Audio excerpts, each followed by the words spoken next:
In 2019, LEGO released the first ever Stranger Things set, the Upside Down, and to this day, it's one of my favorite sets of all time. Since then, LEGO has only released 3 other Stranger Things sets, one of them being a Brickheads, and the other 2 being Comic-Con exclusives, meaning they don't even really count. Anyways, this is where I come in. You see, I design custom LEGO sets, and my goal is to design an entire wave based off of Stranger Things, similar to the size of waves we get from LEGO City or even LEGO Star Wars. So join me as we take a look at the first 3 sets in this wave, based off of Stranger Things Season 1.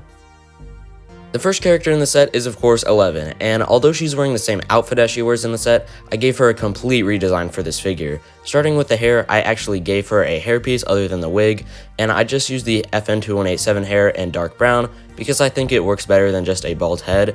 And speaking of the head, it actually has 2 sides this time, one of them being a more confused face, and the other one being of course the iconic bloody nose. The torso is probably the part that stayed the most similar, with the blue jacket and the dress underneath, and finally the mid-legs are one of my favorite parts because I printed on shoes, and instead of having an actual dress cloth piece, I just printed the dress onto the mid-legs, and I think it looks a whole lot better. Next up is Mike, and he uses the same hairpiece that I used in my Creel House set from last week, that being the Luke Skywalker hair in black. Anyways, he has a scared expression on his face with some freckles, as well as a dark green jacket above his t-shirt, and some black mid-legs. The last character in the set is the Hawkins Lab van driver. He has an angry but determined expression, a dark blue outfit, a brown tool belt, and black boots. Now for the builds, and the first one is Mike's bike. Not much to it, it's just a black LEGO bike, but in the back is a 2x2 plate that Elle can sit on. The main build though is of course the Hawkins Lab van, and since they're trying to kidnap some kids, of course the best way to do it is in some totally unsuspicious white vans. In all seriousness though, there's 2 blue stripes across the sides, and on the side it says Hawkins Power and Light. Finally, the last part of this build is a small sign saying Welcome to Hawkins on a 2x3 brown tile. So here's what the set looks like all together, and here's the box art for this set, the smallest one out of the 3 we're going to look at today, and yeah, that's about all we have for this one. Let's get on to the next set. The first character in this set is once again 11. She uses the FN2187 hair once again, this time in light brown, and she has one smiling expression and another scared expression. Her torso and legs are both yellow to represent the Benny's Burgers t-shirt she has on that is way too big for her, and her accessory is a tub of strawberry ice cream as well as a spoon. Next up is Benny himself, and he has a nice smile as well as a dark brown beard. He has a light gray shirt on his torso, and on his legs is an apron that has a few stains on it. Next up is Connie Frazier. She uses the Starlight hairpiece in tan, as well as having a large tan jacket. Underneath that is a dark blue vest and a light blue suit. She has 2 expressions, one being the happy facade she puts on for Benny before reverting to Stone Cold Killer and killing him with an angry expression. She also has a pistol as an accessory. The first of 2 characters included from Will Byers' search party is Dustin. He uses the hat hood mold from Hidden Side in dark orange and red. He has a scared expression as well as a dark orange jacket.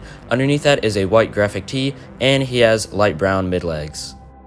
The last figure in the set is Lucas Sinclair. He uses the Finn hairpiece in black, and he has another scared and confused facial expression. He has a dark red jacket as well as dark blue pants, and his accessory is the weird flashlight that he uses in the official Stranger Things set.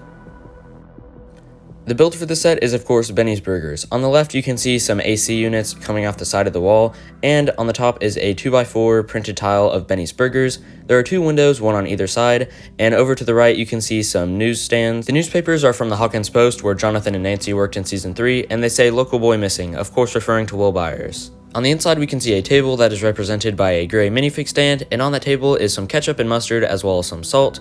Over to the right we can see a white fan that 11 uses her powers to stop because she's annoyed at it. Next to that is the doorway where Benny meets Connie Frazier and then is immediately shot in the head, and above that is a yellow menu. Next to that is the kitchen where there's a burger, some buckets, and some pots, pans, and a wooden spoon hung on the wall. There are also a couple of spoons scattered on the floor, a reference to the buckets of silverware that got knocked over when 11 killed a couple guys in this kitchen when she used her powers, and here's a wide shot of the inside.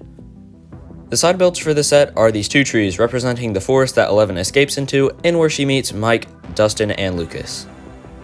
So here's the set all together, and here's what the box art looks like, but I think that's all for the set. Let's move on to set number 3.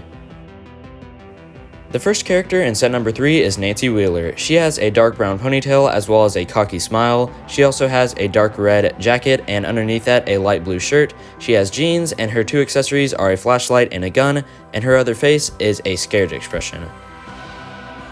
The next character is Jonathan Byers. He uses the Harry Potter hairpiece in dark brown, and he has a face where he's yelling and he's also worried. He also has a black jacket and underneath that a striped white and green shirt, and he has gray pants as well as an accessory of a baseball bat. The last character in the set and in this video is the Demogorgon, and I did an entire redesign from LEGO's version. LEGO's version was really good, yeah, but I wanted to do my own. The main differences are that I did side leg and arm printing, as well as an entirely new face print. The head is meant to represent when its mouth isn't fully open, but it isn't fully closed either, and it's based off of this Funko Pop. Finally, for the accessories, I included some claws, as well as the only non-custom print in this set, that being the open mouthpiece, because really, you can't beat perfection. This set's main build is the tree that Nancy climbs through to get into the Upside Down, and it's pretty much the same on either side other than a few vines and things like that on the Upside Down. My biggest challenge when making the set was making it so Nancy could actually get into the Upside Down without making the tree super big, and I tried a ton of different designs to get to that point. I tried a rotating plate as well as a trapdoor system, but eventually I settled on this system where you flip up one of the sides and push Nancy through and she gets into the Upside Down. And overall, I'm really happy with it, and I'm glad it could actually stay the size that I wanted it to. The first side build is this little area with some logs that have cans on them, and there's foliage all around.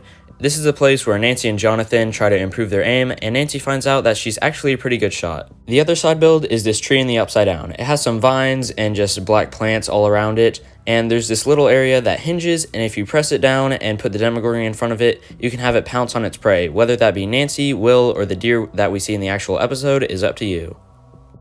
Finally, here's the set all together, and here's the box art that I made for this set. And just like that, that's all the sets I have for Season 1. If you have any other ideas of LEGO Stranger Things sets I could do for Season 2, 3, and 4, then make sure to comment them down below. But that's about all I have for you guys today. It's been Colin, have a great day, and go build something awesome.